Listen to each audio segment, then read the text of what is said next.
ಆರೋಗ್ಯಕ್ಕೆ ತುಂಬಾನೇ ಒಳ್ಳೆಯ ರಾಗಿ ಹಾಲನ್ನ ನಾನು ಇವತ್ತಿನ ವಿಡಿಯೋದಲ್ಲಿ ತಿಳಿಸ್ಕೊಡ್ತಾ ಇದ್ದೀನಿ. ಈ ಬೇಸಿಗೆಗಂತೂ ಹೇಳಿ ಮಾಡಿಸಿದ ತಂಪು ಪಾನೀಯ ಅಂತಾನೆ ಹೇಳ್ಬೋದು. ಮಕ್ಕಳಿಂದ ದೊಡ್ಡವರ ತನಕ ಎಲ್ಲರೂ ಈ ರಾಗಿ ಹಾಲನ್ನ ಕುಡಿಬಹುದು. ದೇಹಕ್ಕಂತೂ ತುಂಬಾನೇ ತಂಪು. ಹಾಗೇನೆ ರಾಗಿಯಲ್ಲಿ ಆರೋಗ್ಯಕ್ಕೆ ತುಂಬಾನೇ ಪ್ರಯೋಜನ ಇದೆ. ನಮ್ ದೇಹದಲ್ಲಿನ ಮೂಳೆಗಳನ್ನ ಸ್ಟ್ರಾಂಗ್ ಮಾಡುತ್ತೆ. ಹಿಮೋಗ್ಲೋಬಿನ್ ಹೆಚ್ಚು ಮಾಡ್ಲಿಕ್ಕೆ ರಾಗಿ ತುಂಬಾನೇ ಒಳ್ಳೇದು. ವೆಯ್ಟ್ ಲಾಸ್ ಮಾಡೋರಿಗೂ ಕೂಡ ರಾಗಿ ಹೆಲ್ಪ್ ಮಾಡತ್ತೆ.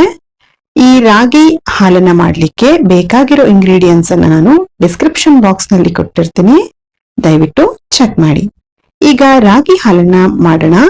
ಮೊದಲು ರಾಗಿನ ವಾಶ್ ಮಾಡಿ ನೆನ್ಸಿಟ್ಕೋಬೇಕು. ನಾನಿಲ್ಲಿ 1 ಕಪ್ ರಾಗಿನ ತಗೊಂಡಿದ್ದೀನಿ. ರಾಗಿನ ಚೆನ್ನಾಗಿ ವಾಶ್ ಮಾಡಿ 6 ರಿಂದ 7 ಅವರ್ ನೀರಲ್ಲಿ ನೆನೆಸಿ ಇಡಬೇಕು. ನಾನಿಲ್ಲಿ 1 ನೈಟ್ ನೆನ್ಸಿಟ್ಟಿದ್ದೆ. ನೆನ್ನೆ ನೈಟ್ ನೆನ್ಸಿಟ್ಟಿದ್ದೆ. ಇವತ್ ಮಾರ್ನಿಂಗ್ ರಾಗಿ ಹಾಲನ್ನ ಮಾಡ್ತಾ ಇದ್ದೀನಿ. ನೆಂದಿರೋ ರಾಗಿನ ರುಬ್ಕೊಳ್ಬೇಕು. ಒಂದು ಮಿಕ್ಸಿ ಜಾರಿಗೆ ನೆನ್ಸಿ ಇಟ್ಟಿರೋ ರಾಗಿನ ಹಾಕೊಳ್ಳಿ. ಇದಕ್ಕೆ ಅರ್ಧ ಕಪ್ ಆಗುವಷ್ಟು ತೆಂಗಿನಕಾಯಿನ ತುರಿದ್ಬಿಟ್ಟು ಹಾಕೊಳ್ಬೇಕು. ಫ್ಲೇವರ್ಗೋಸ್ಕರ 3 ಏಲಕ್ಕಿನ ಹಾಕೊಳ್ತಾ ಇದ್ದೀನಿ. ರಾಗಿ ಹಾಲಲ್ಲಿ ಒಂದೊಳ್ಳೆ ಫ್ಲೇವರ್ ಕೊಡುತ್ತೆ. ನಿಮ್ಮ ಸ್ವೀಟ್ ಅನ್ನ ನೋಡ್ಕೊಂಡು ಬೆಲ್ಲನ ಆಡ್ ಮಾಡ್ಕೊಳ್ಳಿ. ನಾನಿಲ್ಲಿ ಅರ್ಧ ಕಪ್ ಆಗುವಷ್ಟು ಬೆಲ್ಲನ ಹಾಕೊಂಡಿದ್ದೀನಿ. ಹಾಗೇನೆ ಇದಕ್ಕೆ ನೀರನ್ನ ಆಡ್ ಮಾಡ್ಕೊಳ್ಬೇಕು. ನೀರನ್ನ ಹಾಕ್ಬಿಟ್ಟು ಮಿಕ್ಸಿ ಮಾಡ್ಕೊಳ್ಬೇಕು. ಈಗ ಮಿಕ್ಸಿ ಮಾಡ್ಕೊಂಡಾಗಿದೆ. ಮಿಕ್ಸಿ ಮಾಡ್ಕೊಂಡಿರೋದನ್ನ ಒಂದು ಪಾತ್ರೆಗೆ ಸೋಸ್ಕೊಳ್ಬೇಕು. ಈ ರೀತಿ ಒಂದು ಬೌಲ್ ತಗೊಂಡಿದ್ದೀನಿ. ರಾಗಿ ಹಾಲನ್ನ ಸೋಸ್ಕೊಳ್ಳೋಕೆ ಒಂದು ಕಾಟನ್ ಬಟ್ಟೆನ ತಗೊಳ್ಬೇಕು. ರಾಗಿ ಹಾಲನ್ನ ಚೆನ್ನಾಗಿ ಸೋಸ್ಕೊಳ್ಬಹುದು ಕಾಟನ್ ಬಟ್ಟೆ ಆದ್ರೆ. ನಿಮ್ಮ ಹತ್ರ ಕಾಟನ್ ಬಟ್ಟೆ ಇಲ್ಲ ಅಂದ್ರೆ ಸ್ಟ್ರೈನರ್ ಅಲ್ಲೂ ಕೂಡ ನೀವು ಇದನ್ನ ಸೋಸ್ಕೊಳ್ಬಹುದು. ಈಗ ಕಾಟನ್ ಬಟ್ಟೆಗೆ ರಾಗಿ ಹಾಲನ್ನ ಹಾಕಿ ಸೋಸ್ಕೊಳ್ತಾ ಇದ್ದೀನಿ. ಇದಕ್ಕೆ ಸ್ವಲ್ಪ ನೀರನ್ನು ಕೂಡ ಆಡ್ ಮಾಡಿಕೊಂಡು ಸೋಸ್ಕೊಳ್ಳಿ. ನೋಡಿ, ಬಟ್ಟೆಲಿ ಈ ರೀತಿ ಪ್ರೆಸ್ ಮಾಡಿ ರಾಗಿ ಹಾಲನ್ನ ತೆಕ್ಕೊಳ್ಬೇಕು. ಈ ರೀತಿ ಮಾಡೋದ್ರಿಂದ ರಾಗಿ ಹಾಲು ಚೆನ್ನಾಗಿ ಬರುತ್ತೆ.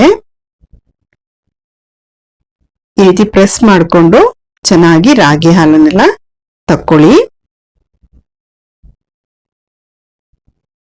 ನೋಡಿ, ರಾಗಿ ಹಾಲನ್ನ ತೆಗೆದ ಆದ್ಮೇಲೆ ಏನ್ ರಾಗಿ ಉಳ್ದಿರುತ್ತಲ್ಲ ಅದನ್ನ ಮತ್ತೆ ತಕ್ಕೊಂಡು ಮಿಕ್ಸಿ ಜಾರಿಗೆ ಹಾಕೊಳ್ಬೇಕು. ಉಳ್ದಿರೋದನ್ನೆಲ್ಲ ಮಿಕ್ಸಿ ಜಾರ್ಗೆ ಹಾಕ್ಬಿಟ್ಟು ಅದಕ್ಕೆ ನೀರನ್ನ ಆಡ್ ಮಾಡಿ ಮತ್ತೆ ಮಿಕ್ಸಿ ಮಾಡ್ಕೊಳ್ಬೇಕು. ಇದೇ ರೀತಿ ನೀವು 3 ಸರಿ ಮಿಕ್ಸಿ ಮಾಡ್ಬಿಟ್ಟು ರಾಗಿ ಹಾಲನ್ನ ತೆಕ್ಕೊಳ್ಬೇಕು. ಈಗ ಮಿಕ್ಸಿ ಮಾಡ್ಕೊಂಡಿರೋ ರಾಗಿನ ಮತ್ತೆ ಬಟ್ಟೆಗೆ ಹಾಕ್ಬಿಟ್ಟು ಚೆನ್ನಾಗಿ ಸೋಸ್ಕೊಳ್ಬೇಕು. ಈ ರಾಗಿ ಹಾಲು ನಮ್ ದೇಹದಲ್ಲಿ ರಕ್ತಹೀನತೆ ಇದ್ರೆ ಹಿಮೋಗ್ಲೋಬಿನ್ ಅಂಶನ ಹೆಚ್ಚು ಮಾಡ್ಲಿಕ್ಕೆ ಹೆಲ್ಪ್ ಮಾಡತ್ತೆ. ರಕ್ತದಲ್ಲಿನ ಸಕ್ಕರೆ ಅಂಶನ ಕಂಟ್ರೋಲ್ ಮಾಡತ್ತೆ. ರಾಗಿ ನಮ್ಮ ಸ್ಕಿನ್ ಮತ್ತೆ ಹೇರ್ಗೆ ತುಂಬಾನೇ ಒಳ್ಳೇದು. ತಲೆ ಕೂದಲು ಉದುರ್ತಾ ಇದ್ರೆ ಅದನ್ನ ಕಂಟ್ರೋಲ್ ಮಾಡತ್ತೆ. ನೋಡಿ, ಈ ರೀತಿ ಚೆನ್ನಾಗಿ ಸೋಸಿ ತಕ್ಕೊಳ್ಬೇಕು. ನೀವೊಂದು 2 ರಿಂದ 3 ಸರಿ ಈ ರೀತಿ ಮಿಕ್ಸಿಗೆ ಹಾಕ್ಬಿಟ್ಟು ಸ್ವಲ್ಪ ನೀರನ್ನ ಆಡ್ ಮಾಡಿ ಈ ರೀತಿ ಸೋಸಿ ಹಾಲನ್ನ ತಕ್ಕೊಳ್ಬೇಕು. ಯಾರೆಲ್ಲ ಇನ್ನು ನಮ್ಮ ಪೇಜ್ ಅನ್ನ ಫಾಲೋ ಮಾಡಿಲ್ಲ, ದಯವಿಟ್ಟು ನಮ್ಮ ಪೇಜ್ ಅನ್ನ ಫಾಲೋ ಮಾಡಿ, ಹಾಗೆ ಸಪೋರ್ಟ್ ಮಾಡಿ.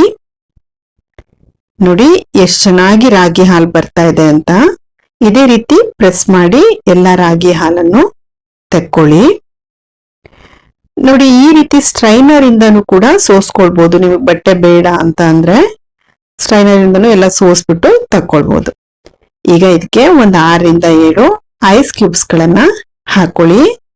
ಹಾಕ್ಬಿಟ್ಟು ಮಿಕ್ಸ್ ಮಾಡ್ಕೊಂಡ್ರೆ ಸೂಪರ್ ಟೇಸ್ಟಿಯಾದ ರಾಗಿ ಹಾಲು ರೆಡಿ ಆಗತ್ತೆ. ಈ ಬೇಸಿಗೆಗೆ ತಪ್ಪದೆ ನೀವು ಟ್ರೈ ಮಾಡಿ. ವಿಡಿಯೋ ಇಷ್ಟ ಆದ್ರೆ ಲೈಕ್ ಮಾಡಿ, ಹಾಗೆ ನಿಮ್ಮ ಫ್ಯಾಮಿಲಿ ಮತ್ತೆ ಫ್ರೆಂಡ್ಸ್ ಜೊತೆ ಶೇರ್ ಮಾಡಿ.